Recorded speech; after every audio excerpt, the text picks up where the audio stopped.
Five Nights at Freddy's Max modes are regarded as some of the hardest challenges a player can attempt to beat to show their level of skill, whether that's FNAF 1's 420, FNAF 2's 1020, or the hardest in the franchise 5020 in Ultimate Custom Night.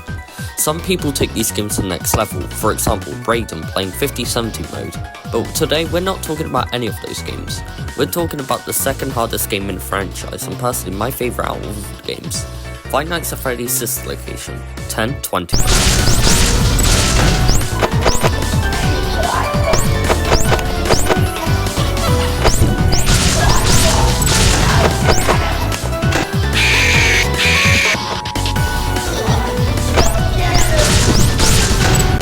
FNAF's sister location 1020 revolves more around skill than RNG.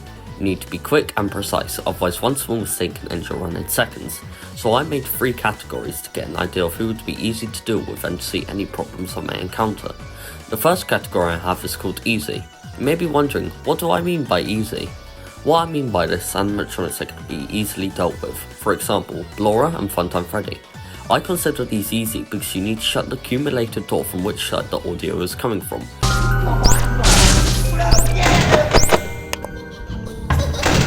So in my first category, easy, I will have Ballora, Funtime Freddy, Biddy Bab, Electro Bab, and the mini arenas. My second category is called annoying. These are animatronics that become annoying to deal with during the night. For example, Yendo and Lolbit are annoying because if Lolbit was to go off, it will prevent me from removing Yendo from my view, leading to my death if I'm not quick enough.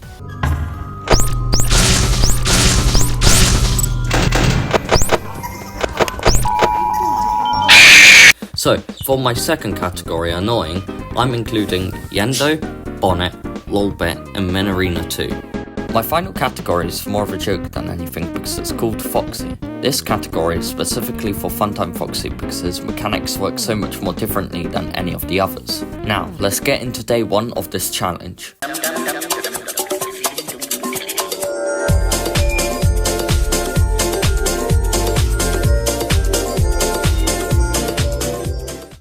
On day 1 I was failing after failing after failing. The furthest I could get was 2 AM but barely crossed the hour. The reason I kept failing was due to one thing. Lolbit kept spawning which forced my monitor down and made Yendo spawn.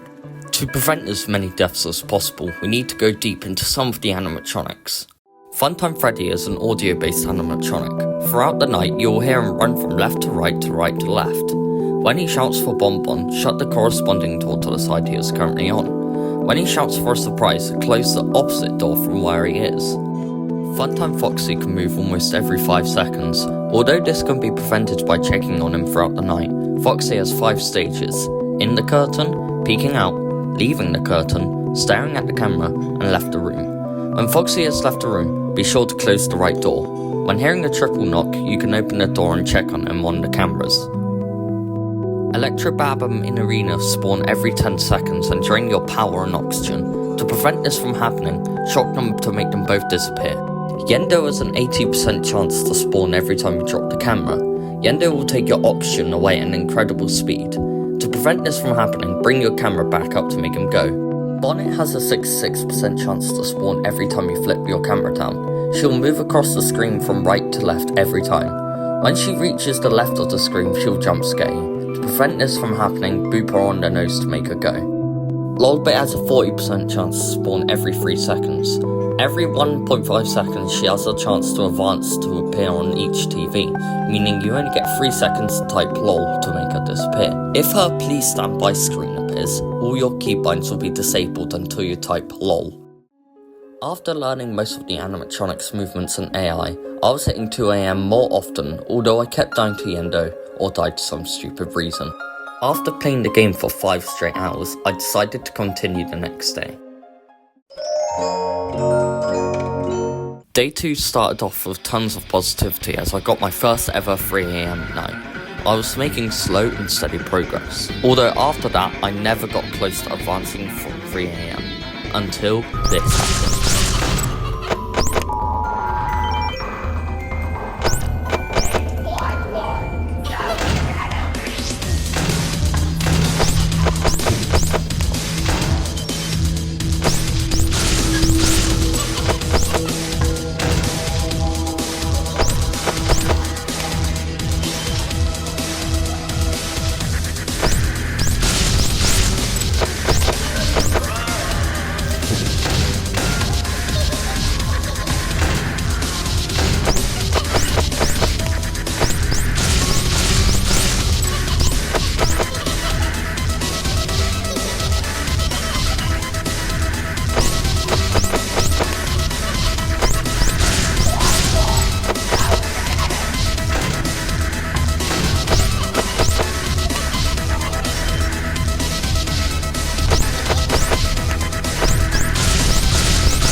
Reaching 5 AM and then dying absolutely killed me.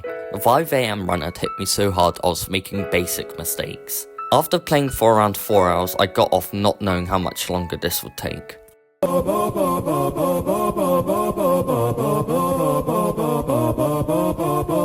Day 3 started off terribly. I was sick. Although I didn't stop the grind, I made it more of a mission to complete 1020. In fact, I made so much progress today I was able to comfortably hit 4 AM every time. Considering I was sick, today got better and better and my goal was getting closer. After everything today, I got off after playing the game for 7 hours in total with breaks in between.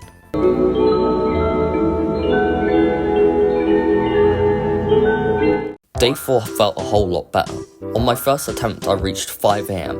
I've never done that without a warm-up, so I knew if I locked in I could maybe, just maybe, complete 1020 mode. And after a few Bonnet and Yendo deaths, here is my Five Nights at Freddy's sister locations 1020 mode.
I just want to say thank you all so much for watching. I've spent so long editing this video. I spent too long recording and playing.